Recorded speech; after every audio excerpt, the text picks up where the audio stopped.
আমরা যখন সুন্দর একটি পরিবেশে রয়েছি, এই মুহূর্তে আজকের এই জুমার নামাজ প্রায় 5টা জেলা, বাংলাদেশের 5টি জেলায় বহু অসংখ্য মসজিদে আজকে পড়তে পারবে না, যে মসজিদগুলো পানির নিচে এখনো ডুবে আছে। আল্লাহ রাব্বুল আলামিন ওই সকল মসজিদ, ওই সব এলাকাগুলোর উপরে তার খাস রহমত বর্ষণ করে সর্বেন আমিন। আল্লাহ রাব্বুল আলামিন আমাদের ভাইদেরকে, বোনদেরকে, আমাদের ছোট ছোট বাচ্চাদেরকে সকল প্রকার রোগ থেকে, এই মহামারী থেকে, বিপদ থেকে হেফাজত করে সুন্দর শান্তিপূর্ণ একটি জীবন দান করে সর্বেন আমিন। বড়ই পরিতাপ, যখন স্বাধীন দেশে বসবাস করতে, পরাধীনের মতো বসবাস করতে হয়, এই দেশে অবস্থানরত একদল জাতি গোষ্ঠীর কারণে, প্রতিহিংসার কারণে এই দেশের মানুষগুলো আজকে অত্যন্ত কষ্ট এবং বিপদের মধ্যে রয়েছে। আমরা একটি স্বাধীন সার্বভৌমত্ব দেশ, বাংলাদেশের নাগরিক, কিন্তু বিশ্বের পার্শ্ববর্তী দেশের আকর্ষণের শিকার। বিভিন্ন ক্ষেত্রে বিভিন্নভাবে আমরা এই দেশ আকর্ষণের শিকার হয়ে এসেছে, এখনো করতেছে। এই জন্য এই আকর্ষণ থেকে মুক্তি পাওয়ার জন্য আমাদের মুসলমানদের প্রথম দায়িত্ব এবং কর্তব্য হলো ঐক্যবদ্ধ থাকা। মুসলমানদের দায়িত্ব এবং কর্তব্য হলো যে দিনের জন্য, দেশের জন্য, দেশের মানুষের জন্য সবাইকে ঐক্যবদ্ধ করে থাকা, এবং এই ঐক্যবদ্ধতার মাঝে যারা ফাটল তৈরি করতে চায়, এই মুসলমানদের ঐক্যবদ্ধতার ভিতরে যারা বিভেদ তৈরি করতে চায়, ওই সকল মানুষগুলোকে জাতিগতভাবে প্রত্যাখ্যান করা, জাতিগতভাবে তাদেরকে বর্জন করা ঈমানি দায়িত্ব। প্রিয় বড় ভাইয়েরা, আল্লাহ রাব্বুল আলামিন পবিত্র কোরআনের মধ্যে বলেছেন, মা ইয়াওয়াদুল্লাযীনা কাফারু মিন আহলিল কিতাবি ওয়াল মুশরিকিনা আই ইউনাজ্জিলা আলাইকুম মিন খায়রিন মির রাব্বিকুম। আল্লাহ রাব্বুল আলামিন বলেছেন পবিত্র কোরআনে 2 নম্বর সূরা বাকারার মধ্যে 105 নম্বর আয়াতে বললেন, আল্লাহ রাব্বুল আলামিন বলেছেন, মা ইয়াওয়াদুল্লাযীনা কাফারু, দুনিয়ার বুকে যারা কুফরি করে, যারা ইসলামের শত্রু, যারা মুসলমানদের শত্রু, এই সকল কাফির সম্প্রদায়গুলো, কুফরিগুলো কখনো চায় না মিন আহলিল কিতাব ওয়াল মুশরিকিন, আহলি কিতাব এবং মুশরিকদের মধ্য থেকে যেই সকল মানুষগুলো আছে, তারা কখনো চায় না, কি চায় না, আইয়ুনাজ্জিলা আলাইকুম মিন খায়রিন মির রাব্বিকুম, যে তোমার রবের পক্ষ থেকে তোমাদের উপরে কল্যাণ হোক, তোমরা সুন্দরভাবে জীবনযাপন করো, সুন্দরভাবে তোমাদের দেশকে পরিচালনা করো। এইটা কখনো কাফির এবং মুশরিকরা চায়? এটা আপনার আমার কথা নয়, কোরআনের, পবিত্র কোরআনের 2 নম্বর সূরা বাকারার মধ্যে আল্লাহ রাব্বুল আলামিন বলে দিলেন, আল্লাহ রাব্বুল আলামিন এখানে বলে দিয়েছেন স্পষ্ট করে যে তারা কখনো চায় না মুসলমান শান্তিতে থাকুক, তারা কখনো চায় না একটা জাতি সুন্দরভাবে জীবনযাপন করুক, যারা মুশরিক এবং তারা কাফির, আল্লাহ বলে দিয়েছে। আর তার বাস্তবতা আমরা দেখেছি যে জগদ্দল একদল শাসকের নামে শোষণ করে গিয়েছে, তাদের থেকে যখন দেশ মুক্ত হয়েছে, তখন উদ্দেশ্য প্রণোদিতভাবে মানুষকে কষ্টে নিমজ্জিত করার জন্য আমাদের পার্শ্ববর্তী দেশের আকর্ষণ আজকের এই পানি ছেড়ে দিয়ে আমাদের জনজীবনকে একটা দুর্বিষহ জীবনে উপনীত করে দিয়েছে, ঠিক কিনা? আর আমরা অনেকে বলি, আমরা এরপরেও সেই ইহুদি, সেই খ্রিস্টানদেরকে, সেই মূর্তি পূজকদেরকে আমরা সাপোর্ট করে যাচ্ছি একটা গোষ্ঠী। আফসোস, ইতিহাস না জানার কারণে, ইতিহাস বিকৃত হওয়ার কারণে আজকে মুসলমানদের নিজেদের অস্তিত্ব ভুলে যাচ্ছে। প্রিয় বাবা ভাইয়েরা, আল্লাহ রাব্বুল আলামিন পবিত্র কোরআনের সূরা বাকারা 2 নম্বর সূরা বাকারার মধ্যে অন্য আয়াতে বললেন, ওয়ালা তারদা আনকাল ইয়াহুদ ওয়ালা নাসারা হাত্তা তাত্তাবিয়া মিল্লাতাহুম কুল ইন্না হুদাল্লাহি ওয়াল হুদা ওয়ালা ইত্তাবা'তা আহওয়াআহুম বা'দাল্লাযীনা জাআকা মিনাল ইলম লাইসা লাকা মিনাল্লাহি ওয়ালিয়্যুন ওয়ালা নাসীর। আল্লাহ বলে দিয়েছেন, আল্লাহ আমাদের চেয়ে বেশি জানেন না কম জানেন? আল্লাহ সত্যকে উদ্ঘাটন করে দেয় কি দেয় না? কিন্তু আমরা বুঝি না, বা আমরা ক্ষুদ্র স্বার্থের জন্য কোরআনকে, আল্লাহকে পর্যন্ত বুঝতে চাই না। কোরআন বিরোধী কথা বলি, কোরআনের আয়াত বিরোধী আমরা এই কোরআনের প্রত্যেকটা আয়াত থেকে বলতেছি, কিন্তু আমাদের মধ্যে এক দলের এখনো মনে এতে কষ্ট লাগে, মনের মধ্যে কষ্ট তৈরি হয়। কিন্তু হোক আর নাই হোক, কোরআনের কথা তো বলে দিয়েছেন কে? কে বলেছেন? আল্লাহ বলে দিয়েছেন, ওয়ালান তারদা আনকাল ইয়াহুদ ওয়ালান নাসারা হাত্তা তাত্তাবিয়া মিল্লাতাহুম। আল্লাহ বলে দিয়েছেন, ওয়ালান তারদা, মনে রাখবে কখনো তোমাদের উপরে সন্তুষ্ট হইবে হইবে না। দেশকে তাদের হাতে তুলে দিলেও তারা সন্তুষ্ট হইবে না। আর যদি তাদের স্বার্থ যদি পূর্ণ হয় তাহলে তো শত্রু হয়ে দাঁড়াবে, ঠিক কিনা? কথাটা কার? আল্লাহ বলছেন ওয়ালান তারদা, সন্তুষ্ট হবে না আনকাল ইয়াহুদা ওয়ালান নাসারা, ইয়াহুদি এবং নাসারা তোমাদের উপরে হাত্তা তাত্তাবিয়া মিল্লাতাহুম, যতক্ষণ পর্যন্ত না তোমরা তাদের ধর্ম অনুসরণ করো, তাদের ধর্ম অনুসরণ করো। আল্লাহ বলছে আপনি যদি মুসলমানিত্ব ত্যাগ করে হিন্দু হয়ে যেতে পারেন, খ্রিস্টান হয়ে যেতে পারেন, বৌদ্ধ হয়ে যেতে পারেন, তাহলেই তারা আপনার উপর খুশি হবে। অন্যথায় আপনি যতই তাদের গুণগান গান না কেন, তারা কখনো আপনার উপরে দেখাবে বন্ধু, বলবে আমরা বন্ধু রাষ্ট্র, বলবে আমরা সহযোগিতা করতেছি, কিন্তু তাদের হৃদয়ের মধ্যে কপটতা থাকবে। কে বলছে? কে বলছে?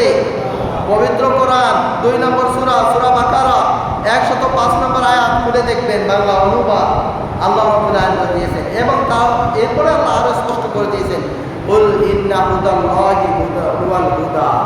মনে রাখবে প্রকৃত সঠিক পথে নির্দেশনা দেয় কে? কে দেয়? আল্লাহ দেয়। তোমরা যদি সঠিকের উপরে থাকো, ন্যায়ের উপরে থাকো, তোমাদের উপরে রহমত বর্ষণ করবেন কে? তোমাদেরকে শান্তি দিবে কে? তোমাদেরকে সুন্দর শান্তিপূর্ণ জীবন দিবেন কে? আল্লাহ। এই জন্যই তো আল্লাহ আমাদেরকে একটা সুন্দর শান্তিপূর্ণ জীবন দিয়েছে, বলি আলহামদুলিল্লাহ। এরপরে আল্লাহ রাব্বুল আলামিন বললেন যে এরপরেও যদি তোমরা তোমাদের কাছে সত্য দিন জ্ঞান আসার পরেও, আল্লাহর এই আয়াত বলে দেওয়ার পরেও যদি তোমাদের হৃদয়ের মধ্যে সেই ইহুদিদের জন্য, সেই খ্রিস্টানদের জন্য, সেই পার্শ্ববর্তী মূর্তি পূজকদের জন্য যদি সামান্য পরিমাণ হৃদয়ের মধ্যে ভালোবাসা থেকে থাকে, তাহলে আল্লাহ বলে দিয়েছেন, আল্লাহ বললেন যে মনে রাখবে তাহলে তোমাদের জন্য আল্লাহর রহমত মোটেও থাকবে, তোমাদের জন্য আল্লাহর অভিভাবকত্ব আর থাকবে না, এবং আল্লাহর পক্ষ থেকে তোমাদের জন্য কোনো সাহায্য আসবে না। আজকে ফেনী, আজকে নোয়াখালী, আজকে সিলেট, আজকে হবিগঞ্জ, আজকে নবীগঞ্জ, আজকে খাগড়াছড়ি, রাঙামাটি, 5টা জেলা পানির নিচে ডুবিয়ে দিয়েছে শুধু উদ্দেশ্য প্রণোদিত ভাবে। একটা আন্তর্জাতিক পার্শ্ববর্তী দেশের একটা রুলস রেগুলেশন আছে, নীতি নৈতিকতা আছে। আপনাকে যদি বিপদের আশঙ্কা থাকে তার কোনো কাজের মাধ্যমে এটা আগে ইঙ্গিত দিতে হবে, আগে ইঙ্গিত দিতে হবে। আমার দেশ পানিতে ডুবে যাচ্ছে, আমি পানি ছেড়ে দিব, তোমার ক্ষতি হতে পারে, তুমি সাবধান থেকো, এটা তারা আগাম বার্তা দিতে হয়। কিন্তু আমরা দেখেছি রাতের গভীরে অন্ধকারের মধ্যে যখন আমরা পাকিস্তান বিরোধী সবাই বলি যে পাকিস্তান 26শে মার্চের রাতের গভীরে আমাদের উপরে হায়না দল আমাদের উপরে ঝাঁপিয়ে পড়েছিল, সেম কাজ আজকে ভারত ইন্ডিয়া করেছে। যখন ফেনীর মানুষ, যখন আপনার খাগড়াছড়ির মানুষ, নবীগঞ্জের মানুষ গভীর রাত্রে ঘুমান্ত, এমন অবস্থায় বাঁধ খুলে দিয়েছে। খোলার কারণে দিনে রাতের মধ্যে হু হু করে পানিটা বেড়ে অনেক মানুষ মৃত্যুবরণ করেছে। তো আমাদের শত্রু কি শুধু পাকিস্তান? আমাদের শত্রু কি শুধু পাকিস্তান? কি আপনাদের কথা বলতে এখনো ভয় লাগে? কি পাকিস্তান, ভারত আমাদের শত্রু নয়? অবশ্যই শত্রু। তারা যে কাজটা করেছে, তাদের ইসলামিক ইন্টারন্যাশনাল যে রেগুলেশন ছিল, রুল ছিল, তাদের আগে জানানো উচিত ছিল। হ্যাঁ, তাদের ক্ষতি হয়, পানি তাদেরকে ছাড়তে হয়। যদিও বলে যে বাঙালিদেরকে শাস্তি দেওয়ার জন্য, এখন ইন্ডিয়ান মিডিয়াগুলো তো বলতেছে যে যখন সোজা আঙুলে কি ওঠে না বাঙা করতে হয়। তো কি করছো তোমরা? পানি ছাড়ছো, তার মানে কি আমরা বাংলাদেশ তোমাদেরকে লিখে দিব? অনেক মিডিয়া বলতেছে, সরাসরি দেখাচ্ছে। তার কি বাংলাদেশ কি ইন্ডিয়ার অঙ্গরাজ্য হয়ে যাবে? পশ্চিম কালেও নয়, বরং ইনশাআল্লাহ এই বাংলাদেশের আগ্রাসনের কারণে ইন্ডিয়ার অনেক প্রদেশ হারানোর সম্ভাবনা অনেক বেশি।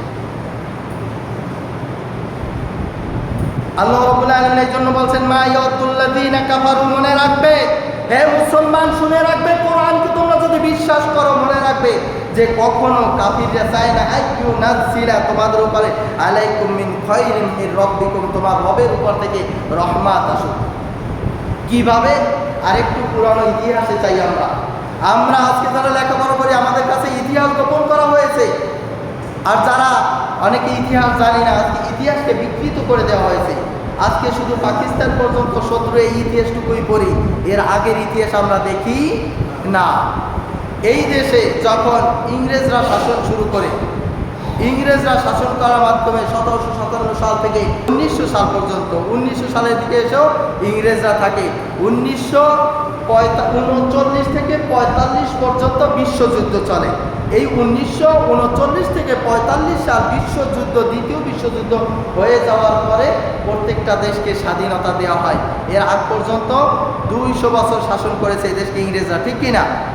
এই সময়ও এই ভারত উপমহাদেশ একটা শক্তিধর কান্ট্রি ছিল, সেটা পাকিস্তান, ভারত এবং বাংলাদেশ এবং পার্শ্ববর্তী আরাকান, সবগুলো মিলেই ছিল ভারত উপমহাদেশ। এই সবগুলো মিলে কি ছিল? ভারত উপমহাদেশ।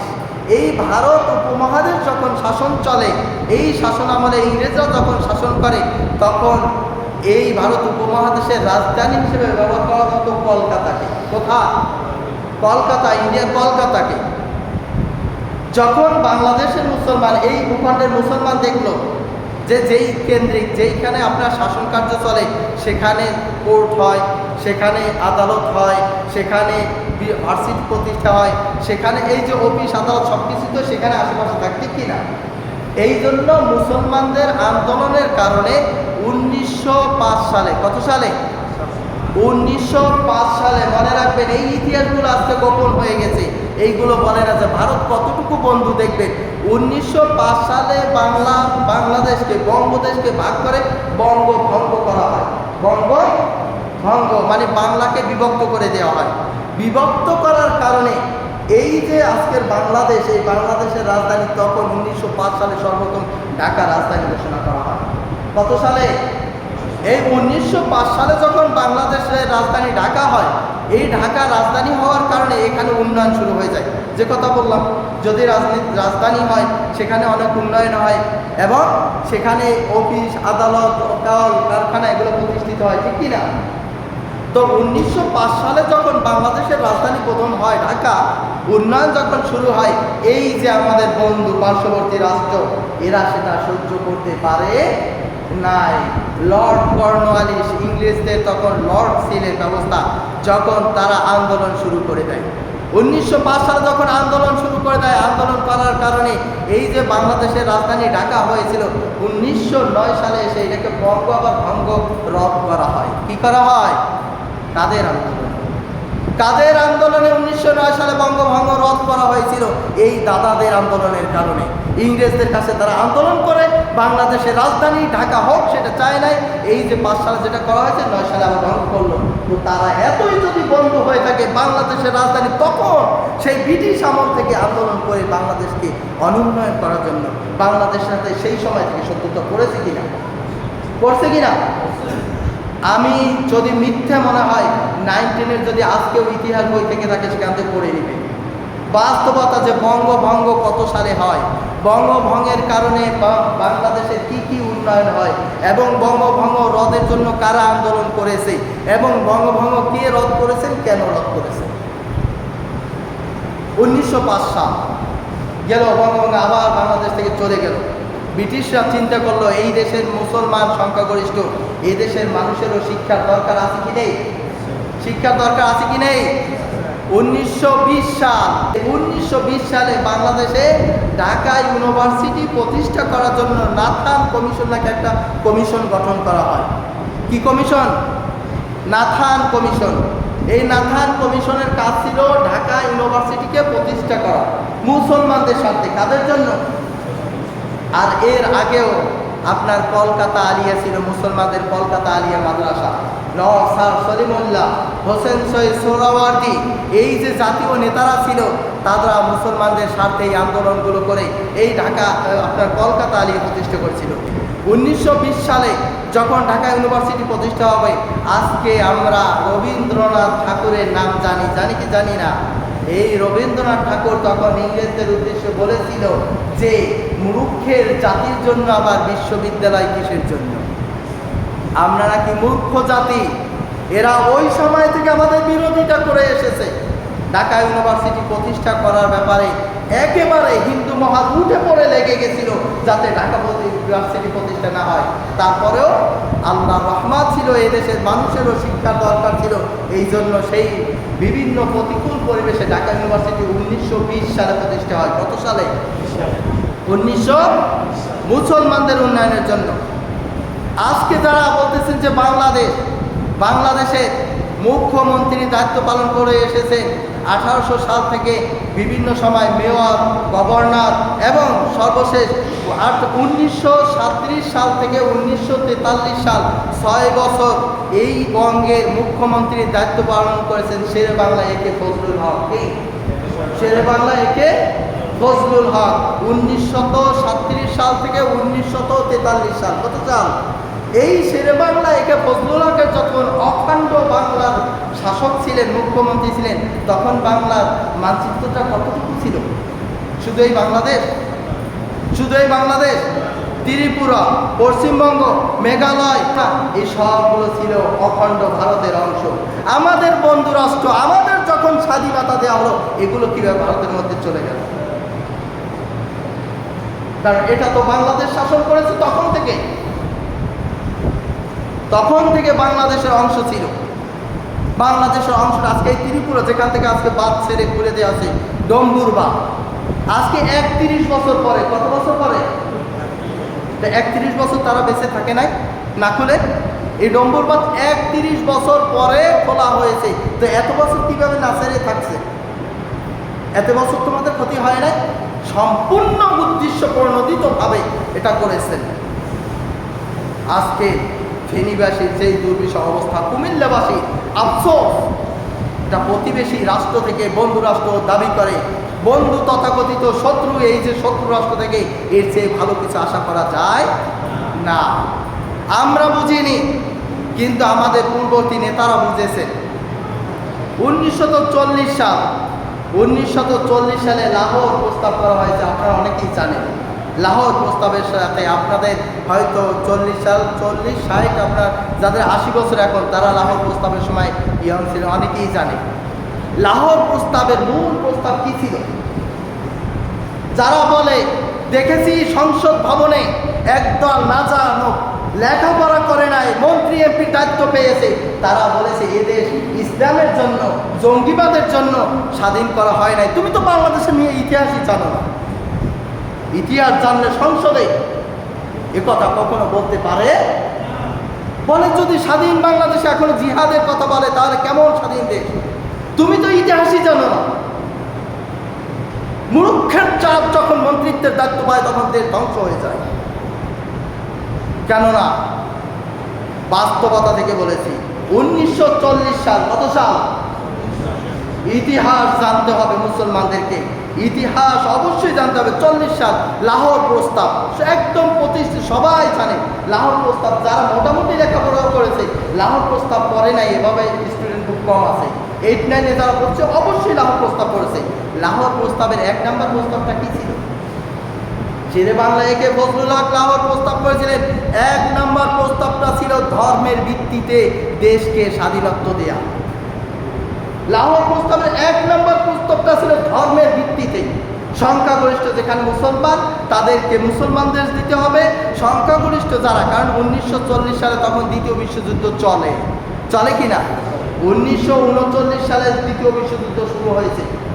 1944 সাল পর্যন্ত দ্বিতীয় বিশ্বযুদ্ধ চলে। 1944-এর শেষের দিকে গিয়ে মাঝামাঝি এসে আজকের যে জাতিসংঘ প্রতিষ্ঠা হয়েছে, এই জাতিসংঘ প্রতিষ্ঠা হয়। কিন্তু এর আগে এই দেশে এই যে লাহোর প্রস্তাব করা হয়েছিল এবং স্বাধীনত্ব পেয়েছে, এখানে তো সংখ্যাগরিষ্ঠ মুসলমানের ভিত্তিতে দেশকে ভাগ করা হয়েছে। শুধু তাই নয়, এই দেশ থেকে ব্রিটিশ বিরোধী যে আন্দোলনগুলো হয়েছে, প্রত্যেকটা আন্দোলনের মূল উদ্দেশ্য ছিল ধর্ম। কি উদ্দেশ্য ছিল? যারা জানে না, যারা মুসলমানকে বলে জঙ্গিবাদের রাষ্ট্র করতে চায়, যারা বলতে চায় যে এখানে জঙ্গিবাদ মাথাচাড়া দিয়েছে, জঙ্গি শব্দের অর্থ তারা জানে না। আল্লাহ রাব্বুল আলামিন আমাদের সঠিক ইতিহাস জানার তৌফিক দান করুন। আমিন। এখনো ইতিহাসের বইগুলো আছে, পড়বেন, সময় পেলে পড়বেন, বাস্তব সত্য কাহিনী জানবেন। তো 1940 সালে যখন লাহোর প্রস্তাব করা হয়, এই 1 নম্বর প্রস্তাব ছিল ধর্মের ভিত্তিতে দেশ আলাদা করা, ধর্মের ভিত্তিতে স্বাধীনত্ব দেয়া। এরপরে যখন আপনার এই দেশে ব্রিটিশ বিরোধী আন্দোলন চাঙ্গা হয় কিসের কারণে জানবেন, সেটাও ধর্মের ভিত্তিতে। কিসের ভিত্তিতে? কিসের ভিত্তিতে?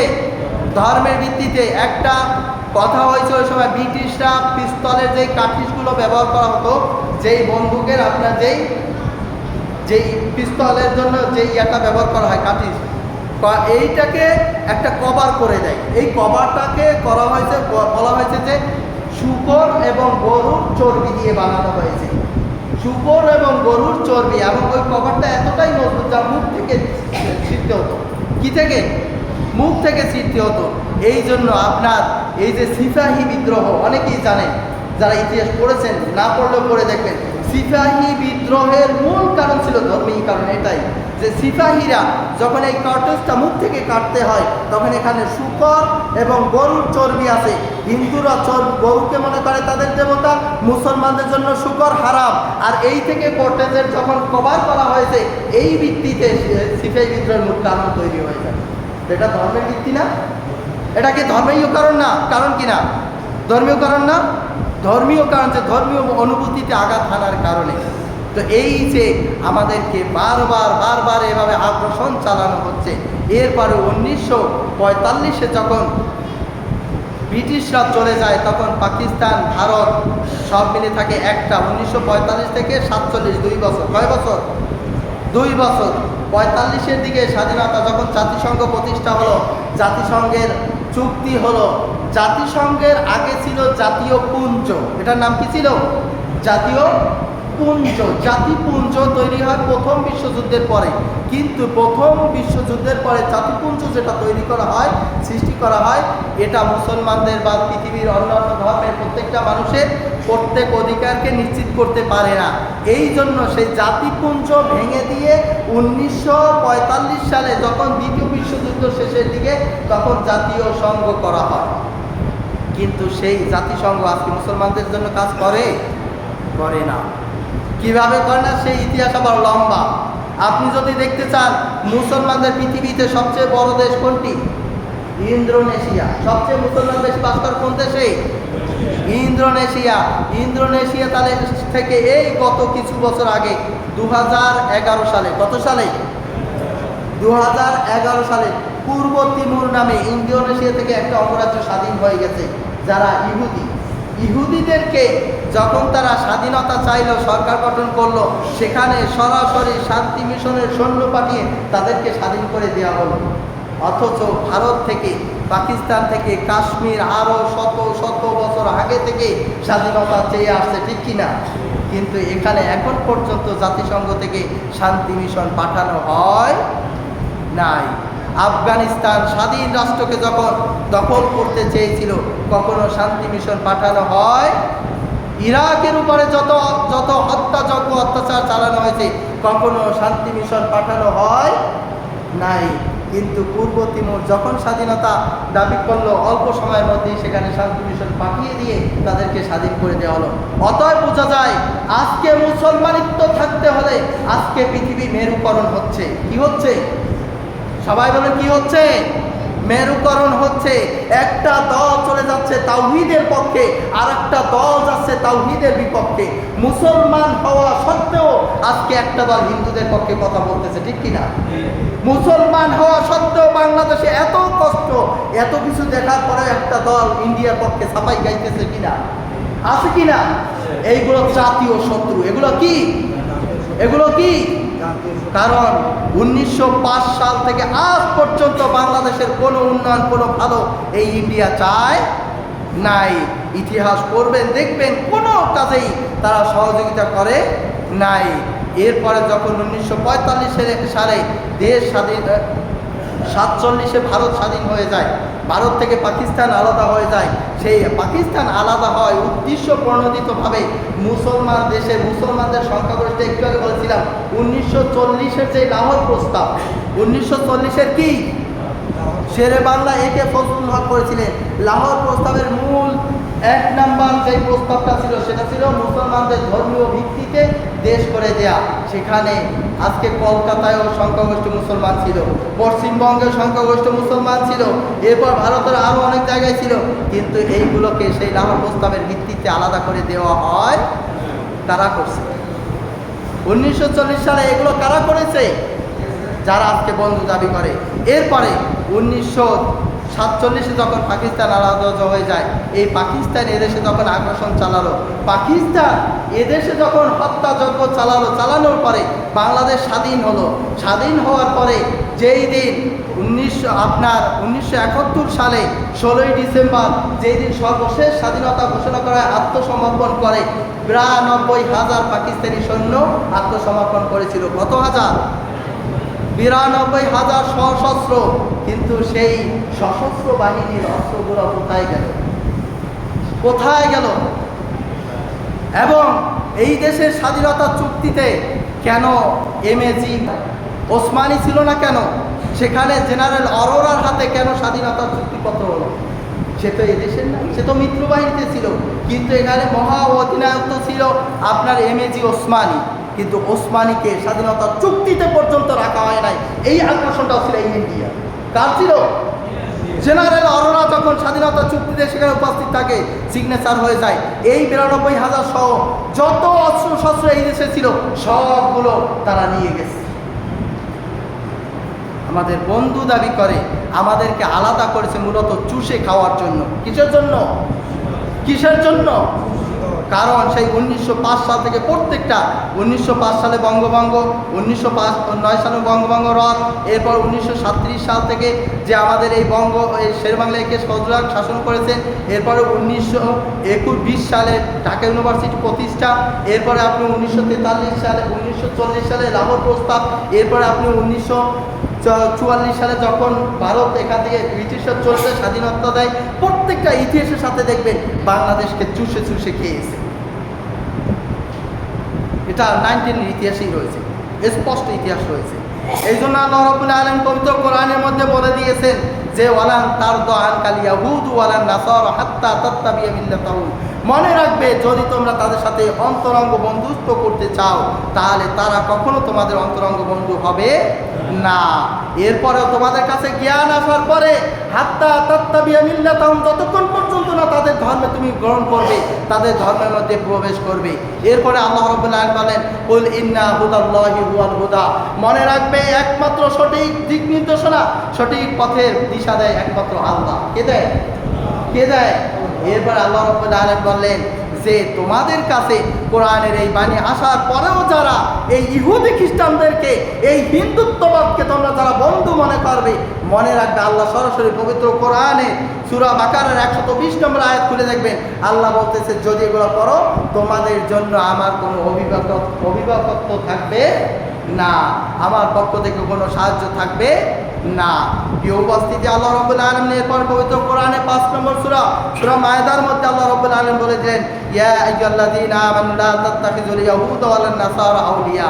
কখনো ইহুদি খ্রিস্টানদেরকে, কখনো মূর্তি পূজকদেরকে, কখনো মুশরিকদেরকে, মুসলমানদেরকে ছেড়ে দিয়ে বন্ধুত্ব করবে। কার কথা? কার কথা? কিন্তু আপনার বাংলাদেশের চেয়ে যদি ইন্ডিয়ার জন্য পরাণ কাঁদে, মনে রাখবেন আপনি মুসলমান হতে পারেন। তার কথা আল্লাহ বলছে।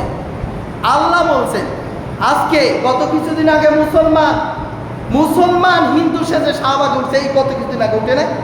মুসলমান ছিল না? যখন সাংবাদকর্মীরা গিয়ে জিজ্ঞেস করছে তখন মুখ গুজে সরাসরি চলে গেছে।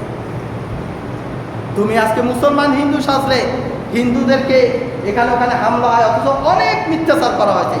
আজকে এই যে 5টা জেলা ডুবে গেছে, এখানে প্রায় 10 লক্ষের মতো হিন্দু রয়েছে, আজকে তারা ডুবতেছে না? একটু কথা বলেন, আজকে তারা ডুবে নাই নাকি হিন্দুরা ভেসে আছে? হিন্দুরা ডুবে নাই আজকে। তো আজকে কেন এরা শাহবাগে যাই বলে না কেন তোমরা পানি চাচ্ছ ভালো? আজকে কেন বলে না? সেদিন গিয়ে তো ভারতের কাছে দাবি জানিয়েছে। আজকে কেন বলে না যে তোমরা রাতের অন্ধকারে আন্তর্জাতিক রুলস রেগুলেশন ভঙ্গ করে কেন তোমরা পানি ছেড়েছো? এটা কেন বলে না? ইন্নাল্লাহা লা ইয়াহদি কওমাজ জালিমিন। নিশ্চয়ই আল্লাহ রাব্বুল আলামিন জালিম সম্প্রদায় যারা জুলুম করে মানুষ করে তাদেরকে কখনো পথ নির্দেশন করে না, সঠিক পথ দেখার না। আল্লাহ রাব্বুল আলামিন আবার পবিত্র কোরআনের 3 নম্বর সূরা সূরা আল ইমরানের মধ্যে 118 নম্বর আয়াত বলেন, ইয়া আইয়ুহাল্লাযীনা আমানু, হে ঈমানদারগণ, লা তাত্তাখিযু বিতানাতান মিন দুনিকুম, তোমরা ইহুদি মুশরিক শিরককারীদেরকে অন্তরঙ্গ বন্ধু হিসেবে গ্রহণ করিও না। কেননা লা ইয়ালুনাকুম খাবালান, তারা কখনো চায় না তোমাদের ভালো, তোমাদের অনিষ্টতা, তোমাদের অকল্যাণ, তোমাদের ক্ষতি, তোমাদের বিপদ ছাড়া তারা কখনো তোমাদের উপকার চায় না। কোরআনের আয়াত আল্লাহ বলেছেন, ওয়াদ্দু মা আনিতুম, মনে রাখবে তোমরা যেগুলো করো, তোমরা যে কল্যাণ চাও, তারা তোমাদের এই কল্যাণ কখনো চায় না। তোমাদের কল্যাণ না হোক, তোমাদের বিপদে থাকো, তারা সবসময় এটাই চায়। এই জন্য আল্লাহ রাব্বুল আলামিন আবার বলে দিয়েছেন কোরআন মধ্যে যে কাফিররা চায় না আল্লাহর পক্ষ থেকেও তোমাদের উপর রহমত আসুক। অতএব আমাদের সবাইকে বুঝতে হবে আজকের এই যে পরিস্থিতি, এই পরিস্থিতিতে আপনার আমাদের প্রত্যেকের দায়িত্ব হলো, আজকে মুসলমান ভাই বিপদে, আজকে ফেনীবাসীর ঘুম হারাম। আজকে আপনি আমি মসজিদে এসেছি, কিন্তু ফেনীতে অসংখ্য মসজিদ আজকে নামাজ পড়তে পারবে না, ঠিক কিনা? অসংখ্য মসজিদ আজকে পানিতে ডুবে আছে, এখনো খাগড়াছড়িতে অসংখ্য মসজিদ পানিতে ডুবে আছে, সিলেটে অসংখ্য মসজিদ পানির নিচে ডুবে আছে, হবিগঞ্জে অসংখ্য মসজিদ ডুবে আছে, নবীগঞ্জে অসংখ্য ডুবে আছে অসংখ্য মসজিদ।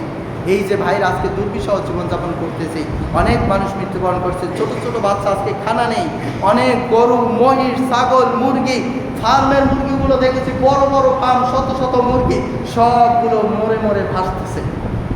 এই যে ক্ষতিটা করলো, এই ক্ষতির জবাব আল্লাহ দিবে, ঠিক কিনা? আমরা আল্লাহর উপর তাওয়াক্কুল করি। আল্লাহ রাব্বুল আলামিন বলছেন, ওয়ামান ইয়াতাওয়াক্কাল আলাল্লাহি ফাহুয়া হাসবুক, যে এই ব্যক্তি আমি আল্লাহর উপরে তাওয়াক্কুল করবে, ভরসা করবে, আমি আল্লাহ তার জন্য যথেষ্ট। সবাই বলেন আমিন। আল্লাহ আমাদের জন্য যথেষ্ট কিনা? ইনশাআল্লাহ আল্লাহ এর বিচার আমাদেরকে অবশ্যই দেখাবে, ঠিক কিনা? আজকে ইন্ডিয়া যে শক্তি দেখাচ্ছে, 7 সিস্টার অল্পতেই তারা অনেক দেশ স্বাধীন হয়ে যাবে। অলরেডি মণিপুর নামক একটা অঙ্গরাজ্যের প্রবাসী সরকার গঠন করা হয়ে গেছে। ইনশাআল্লাহ বাংলাদেশ উপর যত আগ্রাসন চালাবে, তাদের ভিতরে তত আগ্রাসন শুরু হয়ে যাবে, ঠিক কিনা? ইনশাআল্লাহ আল্লাহ রাব্বুল আলামিন মুসলমানদের একান্ত বন্ধু কে? আমাদের আল্লাহ আছে, ঠিক কিনা? আজকে যারা করছে, এই জন্য প্রিয় বাবারা ভাইয়েরা, শুধু আল্লাহর উপর তাওয়াক্কুল করলে হবে না, আপনাদের সবাইকে সহযোগিতার হাত বাড়াতে হবে। রাজি আছে কিনা? আমরা সহযোগিতার হাত বাড়াতে চাই কি চাই না? যারা সহযোগিতার হাত বাড়াতে চান, আপনাদেরকে অবশ্যই আপনাদের কাছে জোর অনুরোধ থাকবে, আমাদের এই সমাজেরই অনেক যুবক ভাইয়েরা আলহামদুলিল্লাহ অর্থ কালেকশন শুরু করে দিয়েছে, তারা অনেকে গিয়ে যাবে এইসব এই খারাপ দুস্থ পরিবারগুলোর নিকটে। আপনারা যারা যতটুকু সামর্থ্য আছে, এই সপ্তাহে এখন আজকে না পারেন, আজকে বিকালে বা অন্য সময় ইনশাল্লাহ তাদের কাছে অর্থনৈতিক সহযোগিতা করতে পারবেন কি পারবেন না? করবে কি করবো না? আমরা আজকে ভালো আছি, আমার ভাই আজকে পানিতে ডুবে মরতেছে, আমি আজকে রাতে ঘুম গেছি ফ্যান চালিয়ে গরমের কারণে, আর আমার ভাই পানির মধ্যে দাঁড়িয়ে ছিল, ঘুমাতে পারে না, আছে না? ছিল না? তো কষ্ট লাগবে না? আল্লাহ রাব্বুল আলামিন তো বলেছে যে আপনাকে আপনার মুসলমান ভাইকে আগে বন্ধুত্ব হিসেবে গ্রহণ করতে হবে। অতএব আপনার আমার দায়িত্ব, এটা আল্লাহর পক্ষ থেকে পরীক্ষা। এটা কি? এটা কি পরীক্ষা, যে আপনি কতটুকু পাশে দাঁড়ান। আমরা ছোটবেলায় একটা কবিতা পড়েছি, 5ম শ্রেণী বা 8ম শ্রেণীতে, হাসরের দিন বলিবেন খোদা, হে আদম সন্তান, তুমি মোরে সেবা করোনায় তবে সিনু রোগে অজ্ঞান, মানুষ বলিবে তুমি পালন কর্তার, আমরা কেমনে লইব তোমার লালন পালনের ভার। এভাবে একটা অনেক বড় কবিতা, সেখানে বলা হয়েছে যে আল্লাহ বলবেন হাসর দিন, তুমি আমাকে সেবা করো নাই, এই জন্য আজকে তুমি অসুস্থ। মানুষ বলবে কিভাবে আল্লাহ আপনাকে সেবা করবো?